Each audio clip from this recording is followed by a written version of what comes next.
সিলেটের বন্যা পরিস্থিতির সর্বশেষ খবরাখবর জানবো সহকর্মী সাব্বির আহমেদের কাছ থেকে। সাব্বির, আপনি সিলেটে কোথায় রয়েছেন এবং বন্যা পরিস্থিতির খবরাখবর আজ কেমন দেখতে পাচ্ছেন?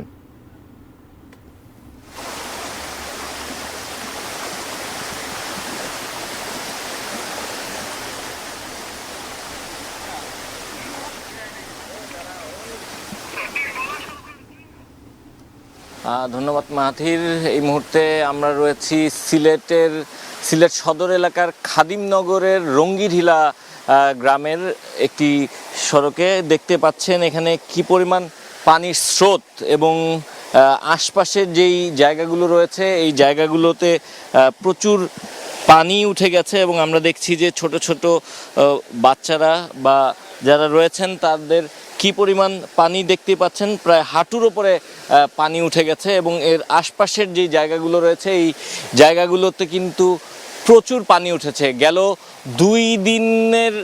2 থেকে 3 দিন যে বৃষ্টি হয়েছিল সেই বৃষ্টির কারণে কিন্তু পানির এই অবস্থায়। তবে এখন যেটি হয়েছে যে গতকালকে বৃষ্টিপাত না হওয়ার কারণে পানি কিছুটা হলেও কমেছে এবং এখানকার আশপাশের যে মানুষগুলো রয়েছে তাদের জীবনযাপন কিছুটা হলেও স্বাভাবিক হতে শুরু করেছে।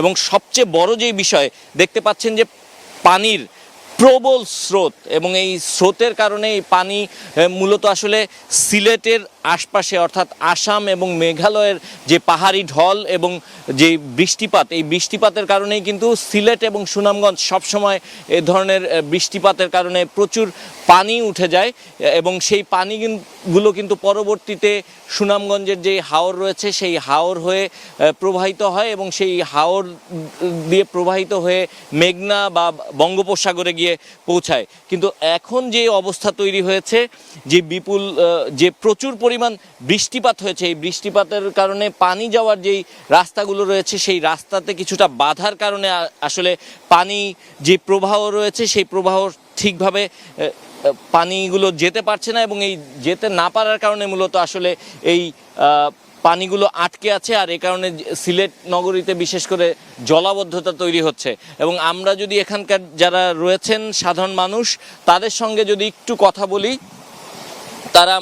তাদের কাছ থেকে আসলে তাদের অভিজ্ঞতাটা একটু জানতে চাই বা শুনতে চাই যে এই কয়দিন আসলে কি পরিমাণ পানি ছিল বা কতটুকু পানি ছিল। এবং আপনারা বলছিলেন যে ওই পর্যন্ত সড়কের রাস্তা পর্যন্ত পানি ছিল। এখানে ঈদের আগ থেকে পানি ছিল, কোমর পানি ছিল, আর ওই কালকে থেকে পানি কমেছে। আর এতটুকু রাস্তা ওখানে ভাঙে গেছে বেশি, পুরো রাস্তাটুকু আমরা দেখতে পাচ্ছি যে ভেঙে গেছে। আসলে এখন যতটুকু দেখা যাচ্ছে যে এই যেই রাস্তাটি রয়েছে এই রাস্তাটি কিন্তু ভেঙে গেছে এবং রাস্তার কিছু অংশ ভেঙে গেছে, অর্থাৎ যান চলাচলের জন্য একেবারে অনুপযোগী হয়ে গেছে।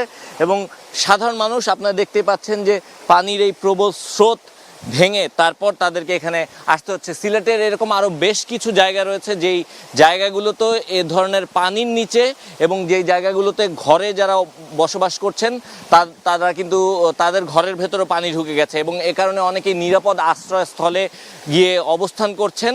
এবং যদি বৃষ্টিপাত আবারও শুরু হয় সেক্ষেত্রে তাদের জন্য কিন্তু চরম বিপর্যয় এবং চরম এক পরিণতি অপেক্ষা করছে।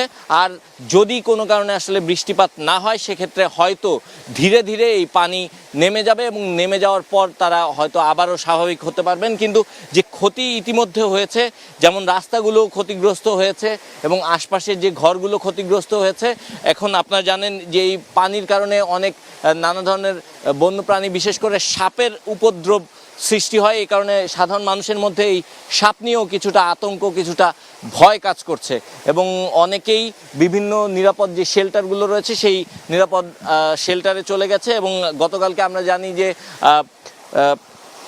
দুর্যোগ ব্যবস্থাপনা এবং ত্রাণ প্রতিমন্ত্রী এখানে এসেছিলেন, তারা আশ্বাস দিয়েছেন যত দ্রুত সম্ভব তারা এখানকার মানুষের জন্য ত্রাণ সহায়তা থেকে শুরু করে অন্যান্য যে সহায়তা রয়েছে সেই সহায়তা দেওয়ার চেষ্টা করবেন। এবং বুঝতেই পারছেন পানির প্রচণ্ড স্রোত এবং দেখতে পাচ্ছেন যে তারা অনেকটা কষ্ট করে, অনেকটা যুদ্ধ করে আসলে এই জায়গাটা পার হচ্ছেন, কারণ যে পরিমাণ স্রোত, এই স্রোত পার হয়ে চলাফেরা করাটাও তাদের জন্য কষ্টকর হয়ে যাচ্ছে। আমরা একটু তার সঙ্গেও কথা বলতে চাই। আপনি কোথা থেকে এসছেন এবং কি অবস্থা, ওই দিকটার কি অবস্থা? সালাম আলাইকুম। আমরা তো সারা রাস্তা আপনার সারা রাস্তা সুদ যাইতেছে, রাস্তা বাঙ্গা সারা গ্রামের ভিতর এরপরে পানিবন্দি অনেক লোক আছে, বাড়াইতে পারেন না।